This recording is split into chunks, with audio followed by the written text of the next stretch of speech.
Hey guys, this is Chris Kerman, and today I'm leaving Yazd and I'm heading to Kerman. Kerman's a city of around 500,000 people, and supposedly it's filled with historic mosques and Zoroastrian fire temples.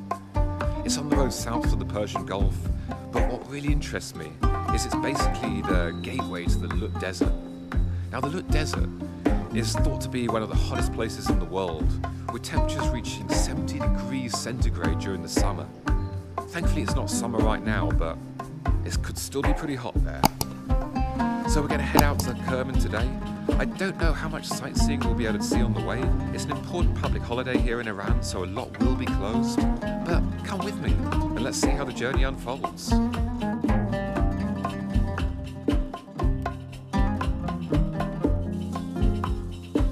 So we're just driving in Yazd at the moment, and we're actually trying to see if we can visit one of the ceremonies for the martyrdom of the Prophet Muhammad, a special day today. So just outside one of the mosques there, we met up with a local guy, a religious man. We're now following him on his motorbike to see if we can go and take a look.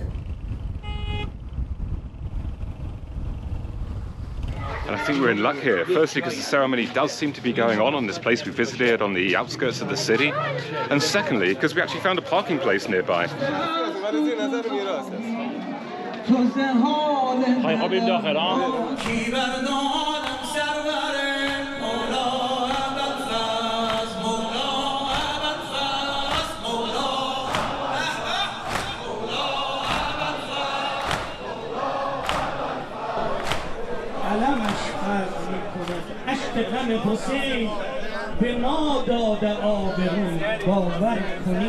That was just incredible timing. You think everything's going to be closed today, being a public holiday, and then end up seeing something awesome like that. What an incredible experience on the way out of Yazd. There was so much emotion in that room, from elation to tears.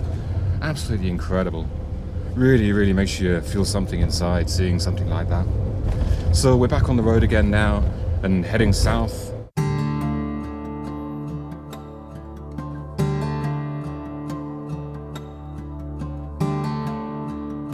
We head out of Yazd city straight into desert land. We're framed by these beautiful mountains.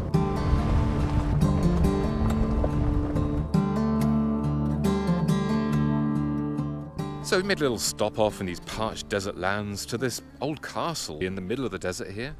And it's thought to be about 1600 years old, and it's also said to be the first bank. It started off as grain storage, but then people started storing their valuables here. And then more and more people started storing their valuables here, hence basically the start of banking. So the castle we're at is called Saryazd, and it's got multiple layers of defences. There's a moat surrounding, with then a drawbridge to get into the castle. Then there's a first wall that could be lined with soldiers. Then there's a second door, and that also has a secondary wall, so if the first one's breached, then they still have to breach the secondary. And here we really get to see the banking origins, effectively. So these holes in the wall are where they'd hide the jewellery and then basically cover it over, so anyone invading, if they did get through the defences, wouldn't even know where to look. It's quite amazing that we can walk around this incredible place. What a wonderful castle with such a wonderful story. And so I reached the top of the tallest tower in the castle, the one with the Iranian flag flying, and look at this incredible view over the castle, over the desert lands beyond. It's just breathtaking. Incredible place to come.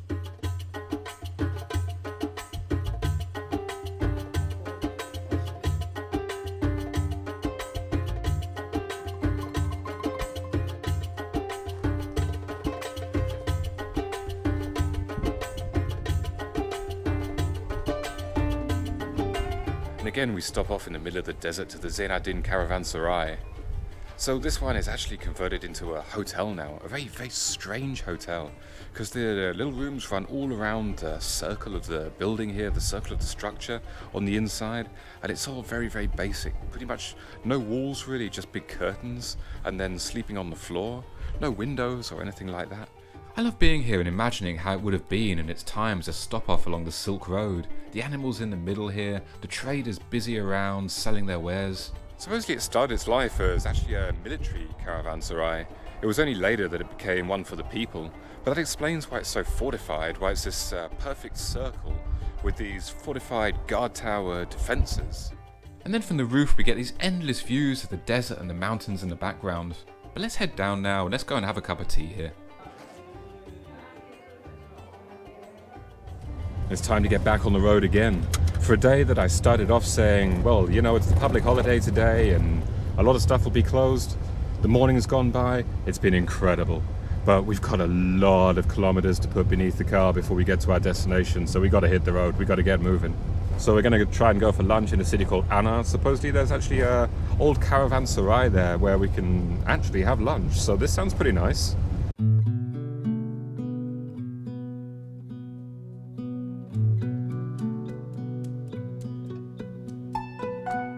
And after a seemingly relentless trek through the never-ending desert there, we reach the town of Anar. So we're going to have a well-needed lunch break here.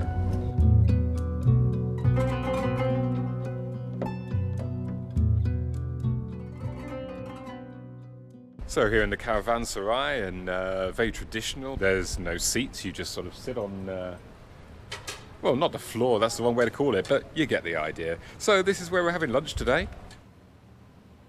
Okay, so I've got a very traditional dish here. This is called Fesenjan, and this is basically lamb in a sauce of walnut and pomegranate. The sauce is super thick, it looks delicious. And then you can see this oil on top, which obviously comes from the walnuts. Just looks incredible. And then of course served with the Persian rice. So let's start with the obvious one, the rice with the saffron on top, of course. And then we've got the Fesenjan. Now let's just give this a try alone at first, just to get the flavors of this. Just try some of this delicious sauce.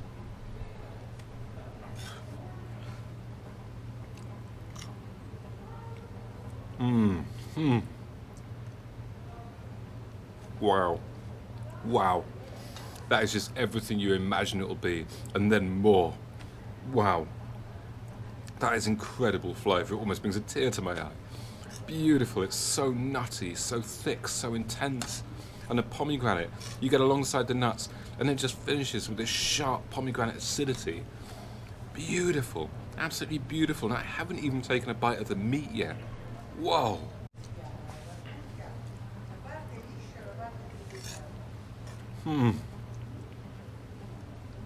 This is something special. This is incredible. Just incredible. The lamb is actually not chunks of lamb, it's kind of ground lamb. Just the flavour of the meat with this intense sauce. This beautiful pomegranate. And then, as if that isn't enough, more pomegranate on the side.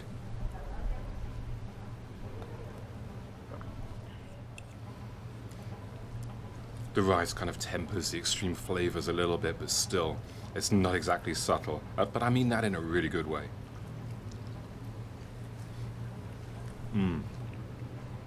Okay guys, so I'm gonna take you off now towards where the toilet is. You're gonna have to trust me on this one. I know it doesn't sound good, but you'll see. Oh yes, you'll see.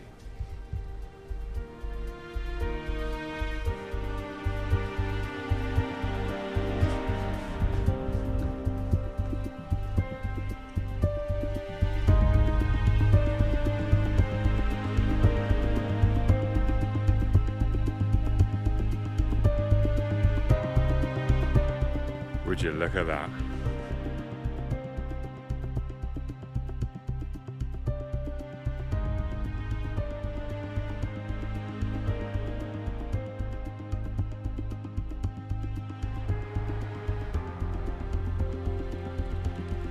Delicious, full, and 200 kilometers to go to Kerman. Time to hit the road.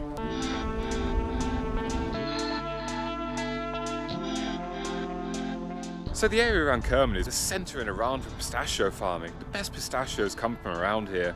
So pistachio farms everywhere, this beautiful green, and as always, the wonderful mountains surrounding.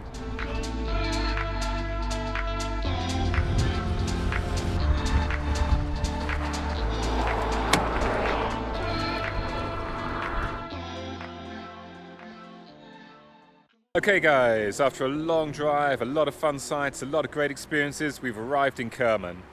And that's really it for the day. So I really hope you've enjoyed the video. If you have, don't be shy with that thumbs up. I'd love to hear what you think in the comments below.